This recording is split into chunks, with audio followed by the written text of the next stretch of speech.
Але яго чамусьці ўзлавала, што ўсе завуць яе Шурай. Ён не любіў гэтага яе імя і злосна сказаў дзяўчынцы: «Не Шура, а Саша, запомні гэта. А ўсе завуць Шура. Усе дурні». Дагэтуль ён неяк саромеўся паказвацца на людзі, а тут смела пайшоў па вуліцах вёскі, заглядваючы ў вокны. Магчыма, яна дзе-небудзь у адной з гэтых хат. Можа, убачыць яго з акна, выйдзе і растлумачыць, чаму знікла. Дзе яна? Што робіць? Калі надышоў вечар, сцямнела, у хатах запаліліся агні, незразумелы неспакой перарос у вельмі зразумелую страшэнную рэўнасць. А няма пакут цяжэйшых за пакуты рэўнасці. Пятро бегаў каля кватэры і амбулаторыі, не ведаючы, што рабіць, куды яшчэ кінуцца ў гэтай чужой вёсцы, сярод чужых людзей, якія, здалося яму, усе як гаспадыня, ставяцца да яго непрыязна, варожа. Ад думкі, што Саша цяпер магчыма на спатканні з другім, у яго цямнела ў вачах.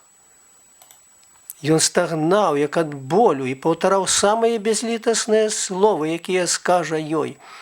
Ён успамінаў размову, якая ўдзень так узрадавала яго, і пераасэнсоўваў цяпер кожнае Сашына слова. «Ага, дык вось чаму ты сказала. Мне здаецца, што мы ніколі не будзем разам. Цяпер мне зразумела, чаму табе так здаецца. І ты яшчэ хаваешся за прыгожыя ідэалы. Недарма хлопцы казалі, што вы ўсе такія». «Не, Саша, милая, я веру табе, ты не такая. Ты шчырая, ты добрая. Але дзе ты, куды ты падзелася? Навошта ты здзекуешся з мяне?» Гаспадыня паклікала яго вячэраць. Ён адмовіўся. «Падавіся ты сваёй вячэрай, скнара гэтакая». Раптам і паводзіны гаспадыні Пятро звязаў са знікненнем Сашы. Мабыць, сваяк нейкі яе. Таму яна і хоча хутчэй выжыць мяне. «Я пайду, але вы яшчэ ўспомніце мяне». Невядома каму пагражаў ён і зноў расчулены апраўдваў Сашу. Глупства гэта ўсё. Не можа Саша так крывіць душой. Не такая яна. Але чаму яна не сказала, куды пойдзе? Чаму? З такімі думкамі ён прасядзеў каля амбулаторыі да позняй ночы, пакуль у вёсцы не патухлі ўсе агні. Быў канец жніўня, і ночы ўжо аддавалі восенню. Адчуўшы, што холадна, ён пайшоў у хату. Праз кухню прайшоў не цішком, каб не разбудзіць гаспадыню, а знарок, шумна, грукнуўшы дзвярамі. Лёг пад коўдру, але не мог ні сагрэцца, ні заснуць. Яго калаціла, як у ліхаманцы. Ён наіўна думаў, што добра было б сапраўды захварэць на злосць ёй. Саша вярнулася амаль на світанні. Яна зайшла нячутна і на дыбачках кралася да свайго ложка. Ён спыніў яе гучным запытаннем. «Дзе ты была?» Яна ажно ўздрыгнула ад нечаканасці. «Ты яшчэ не спіш? Цішэй!» «Дзе ты была?» Голас яго задрыжаў ад перажытых пакут, болю і крыўды. «У хворай! Да раніцы у хворай!» Ён хмыкнуў зняважліва, злосна. «Дзівак ты, у здаровай, прымала роды! Хлопчык!» «Роды?» І адразу куды дзеліся ўсе яго шматгадзінныя сумненні, расчараванні. Зноў вярнулася адчуванне шчасця, спакою. Ён лёгка ўздыхнуў і нават ціха засмяяўся. У сэрцы яго, апрача кахання, з'явілася нейкая асабліва глыбокая павага да Сашы. Яна прысутнічала пры святым таінстве, нараджэнні чалавека, пры якім яму, дарожнаму тэхніку, напэўна, ніколі ў жыцці не прысутнічаць. Не, яна не толькі прысутнічала, яна памагала нарадзіцца чалавеку. Без яе магло б здарыцца няшчасце. Вось якая яна, яго Саша. І яму зрабілася вельмі сорамна і брыдка за сваю рэўнасць. Які ён дурань! Так кепска думаць пра Сашу. Ён тут жа пакляўся сам сабе, што ніколі ў жыцці больш не падумае пра яе нічога благога. «Даруй, Сашок!» – ціха папрасіў ён прабачэння за свае абразлівыя недарэчныя думкі. «Завошта? Я лаяў цябе, што ты сышла немаведама куды. Ты прабач, што я не папярэдзіла». Яна падышла і дакранулася далоняй да яго гарачай галавы. «Спі!» Ён схапіў яе руку і прыпаў воснамі да яе халодных ад эфіру спірту і начной вільгаці пальцаў. Здавалася, кончыліся ўсе непрыемнасці, надышоў час безвоблачнага шчасця. Але адна рэч юнацкі розум, які здольны быў разважліва ацаніць усе падзеі, зразумець і прымірыцца нават з прагнасцю гаспадыні, і зусім іншая рэч – юнацкія пачуцці, над якімі розум часам не мае ніякай улады.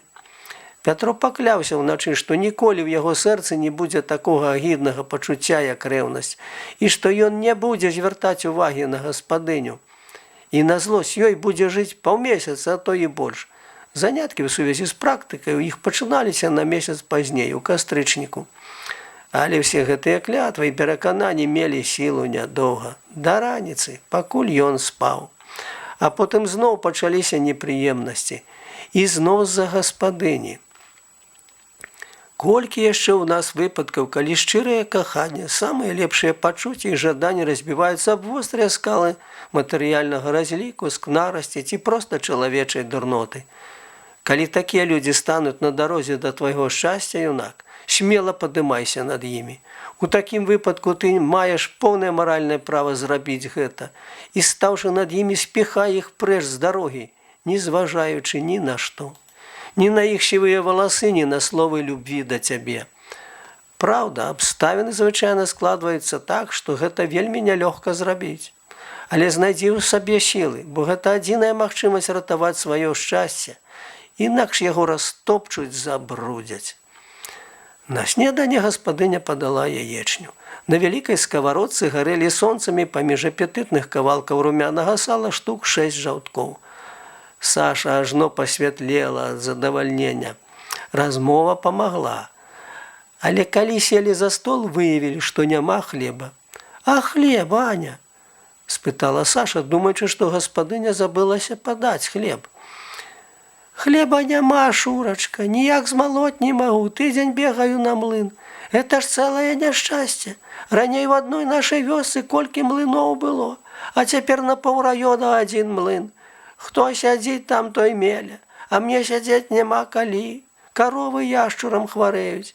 Свая карова сёння нічога не дала, баюся, каб не захварэла. Это ж такое няшчасце будзе». Звычайна маўкліва яна зрабілася надта мнагаслоўнай і ўсё гаварыла пра свае няшчасце і пра тое, як ёй цяжка жыць. Але Саша не слухала яе. Яна не паверыла, што хлеба няма, і зноў адчувала сябе няёмка перад Пятром. А яшчэ горш адчуваў сябе Пятро. Бульба перасядала ў горле, хоць ён учора не вечараў і быў галодны. Настрой сапсаваўся зноў. Магчыма, калі б Саша заставалася з ім увесь дзень, ён хутка забыўся б на ўсё гэта. Але як на ліха, з раёна прыехаў інспектар санстанцыі, дарэчы, малады хлопец, і яны пайшлі ў суседнюю вёску рабіць нейкую прафілактыку. Пятро на ўвесь дзень застаўся адзін і не ведаў, чым заняцца. А вядома, калі чалавеку няма чаго рабіць, то якія толькі думкі не прыходзяць у галаву.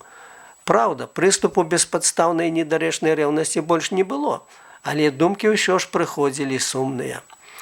На наступны дзень Сашу яшчэ да снедання павезлі ў суседнюю вёску.